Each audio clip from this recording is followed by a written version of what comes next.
In this video, I'm going to show you how to make a sequence in HubSpot.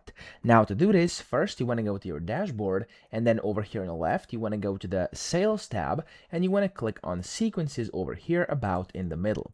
Now when you are here inside the Sequences tab, you want to create a new sequence by clicking Create Sequence here in the top right, or if this is your first sequence, there's going to be a button somewhere over here about in the middle of your screen.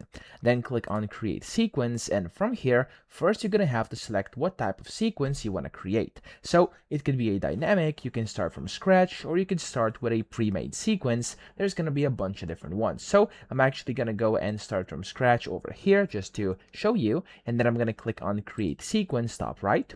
Then the first here is going to ask you for your steps over here. So as you can see, you have to choose the first action. I'm actually going to click on Generate Task, for example, and I'm just going to leave it as a general task over here. And of course, you can add multiple if you want to, etc. But I'm just going to leave one for now. Of course, you can make as many as you want.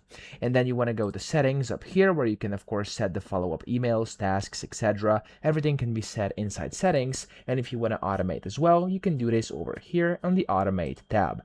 Once you've done all this, you can then click on the Save button top right. You can give it a name. I'm going to name this one Tutorial. And then, of course, you can make it private. You can make it seen for everyone or for specific users or teams only.